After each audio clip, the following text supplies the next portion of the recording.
Hello, book lovers. I'm Peg, the book prize addict, and boy, is my addiction to book prizes kicking in this week. I just counted, and there are 13 different prizes up just this week that things have been happening in them. And that's not even counting the translation prizes that are coming around next week. So I, as always, really want to talk about it. So I've divided them up. I won't make you listen to the whole 13 today. I think maybe I'll do a little series here of the different prizes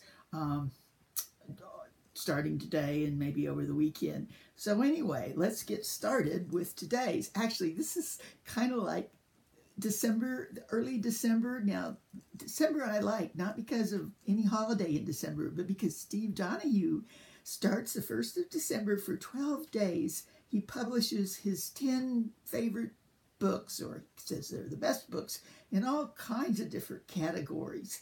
And as soon, like last year, as soon as he published them, each day I'd run to the library and try to get all I could and come back and talk about them. It was just fun to get to know the books. Not that I had time to read them, but I'm already looking forward to December for this. But this is just about as bad. Luckily, my library allows you to check out 100 at a time. I'm pretty near that.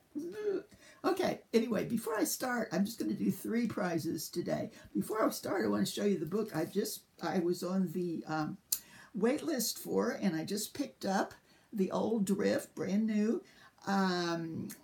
This is a several generation saga, 4 generations in an African country, and it's supposed to be just epic. It's been compared to the book about the South America, the Solitude.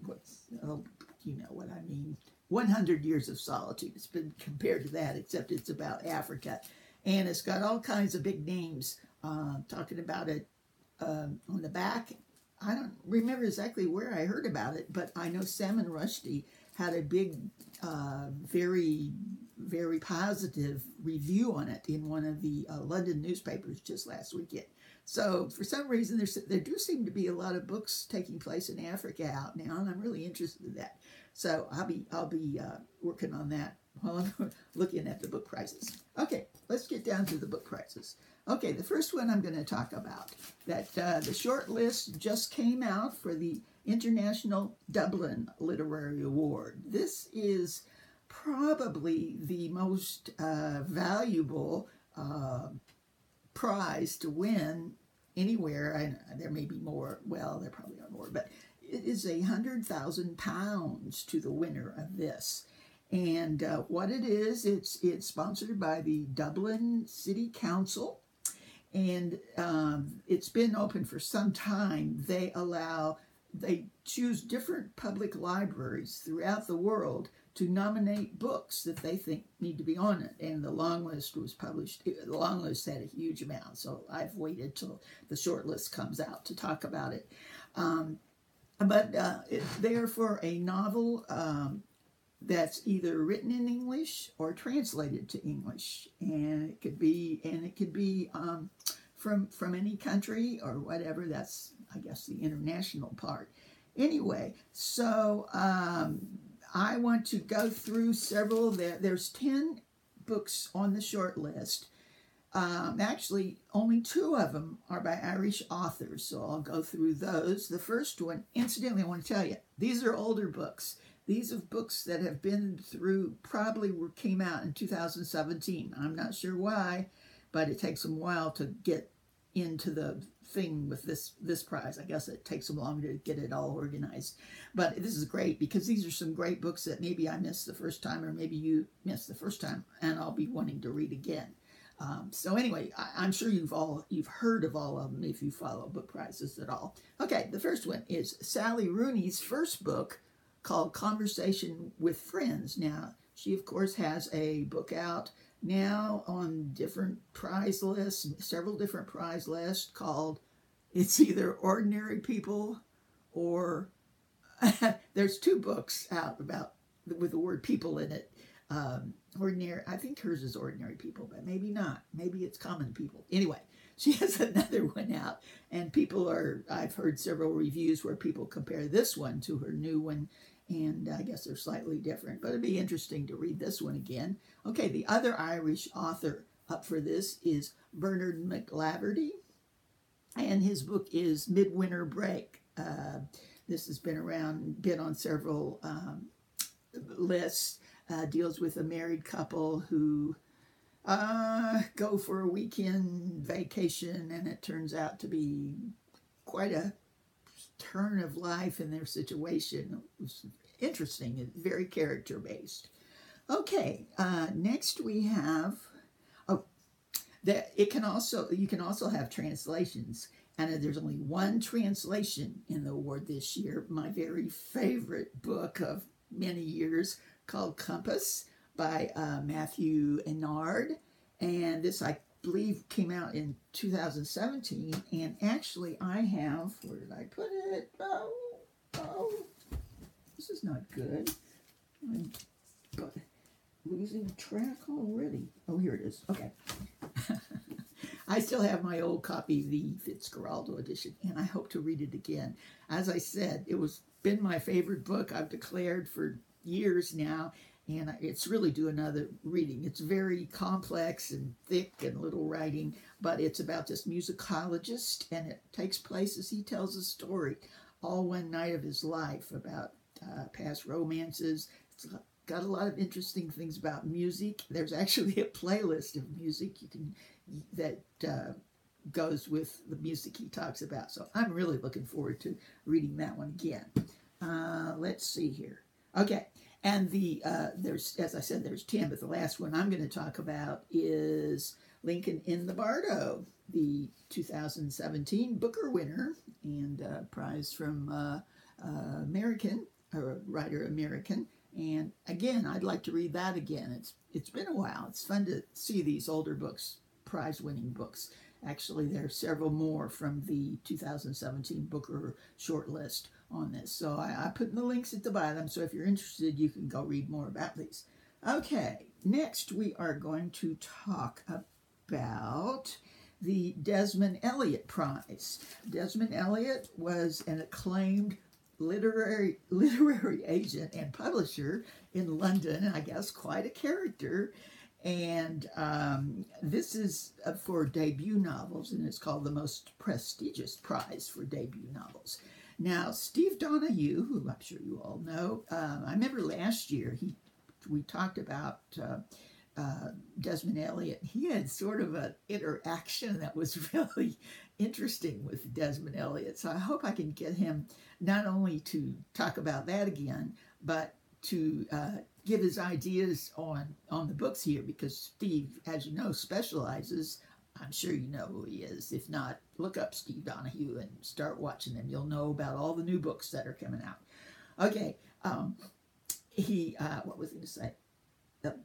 He does debuts. He specializes in debut novels. So I would really like to hear what he thinks about these. If he thinks that Desmond Elliott, his old buddy, would approve of these. So anyway, I'm just going to go through a few of these. The one that people are going to be confused about is the English publication of this was called Hold. It took me a while to figure out why our library didn't have it, but in the American publication it is called House Girl. And it's starts out in Africa. A young woman is living with a family there, and some visitors, former Africans, come visit from London, and they kind of adopt her to take home and be a friend or a companion to their own daughter. And many problems, of course, arise from that. Okay, that's one we have. Next, we're still on the Desmond Elliott. I have to keep reminding myself. We have Follow Me to Ground by Sue Rainsworth. This is a innovative type approach. It was on the Goldsmiths long list, which is for innovative structure, writing, or whatever. And it's really good. It's about a young woman and her father who live out in the country somewhere, and they have people coming supposedly they can cure them with strange methods. It has lots of atmosphere, creepy atmosphere, and there may be a little bit of a spectral element there, but it was really good. So I'm anxious to read that again. Okay, what do we have next? We have Golden Child by Claire Adam. And this takes place in Trinidad, about a family quietly surviving, just trying to live a decent life. This should be interesting, coming from Trinidad. Haven't read it, just picked it up today. And we also have another, if you follow prizes, you will have heard of, that is up for the Desmond Elliott. I have to keep saying it so I won't get these confused. Everything Under by Daisy Johnson. This was also on the Booker Shortlist, I believe, and has to do, she's a very young author. I've seen her, she looks like a kid. And it's really well done, again, with atmosphere. It has to do with a barge and living on a barge and near the water and all the characteristics of that kind of thing. I'm due for another read of this, so this will be good. Actually, it's interesting. Most of these on this list I've read, but all of them I want to read again. Okay, that's the Desmond Elliott. And last of all, oh, time's getting away from me. I want to talk about the long list of the Walter Scott Prize for Historical Fiction. And I'll just go through a few of these. I want to say that Mel of, what's her name? You know who Mel is. She's probably read more historical fiction than anybody on BookTube. And she had quite an interesting take on it yesterday. You need to watch her Bookland Adventures. That's what it's called. She had a serious talk about some of her feelings about this prize, even though she loves historical fiction, which was interesting. I won't get into that. I'll just kind of go through these. One's called After the Party. I read this.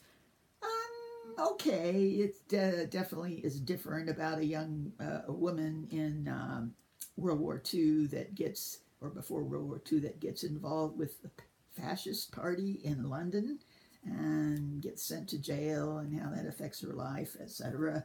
Okay, The Long Take was actually on several prize lists again last year. Rather innovative. It was on the Goldsmith for one. Innovatively done. It's written as if it's poetry, but it's perfectly understandable. You know, a lot of poetry I don't really understand that well. Takes place in the 1940s when a man has just come home from World War II and he wanders around. He's from Canada, but for some reason he can't go back there. He wanders around in LA, San Francisco, and maybe New York, and it has great atmosphere and sense of place. My favorite thing. This is a famous tunnel near the airport in LA that I've been through. There's something about the fog in LA that is really atmospheric. Okay, we have next, Now We Shall Be Entirely Free. Have not read that, just picked it up. Takes place in 1809, starts on a rain-swept winter's night. Sounds like good history. Okay, and then my favorite of these, which I have read, and I think it might be Mel's favorite too. I believe I read on a review that it was her favorite. Is called The Western Wind by Samantha Harvey.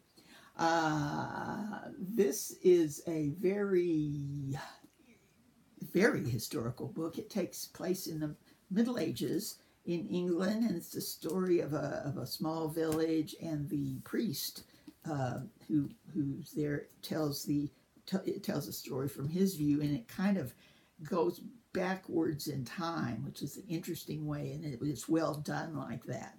And there's a murder, or maybe a murder, or they're not quite sure, and it's just really great the way it's written. With it starts out today, and then he tells the story kind of going backwards as you figure out what it is. So, okay, that's my 3 prizes for today. I hope to be back tomorrow with a few more. So, happy reading, everybody.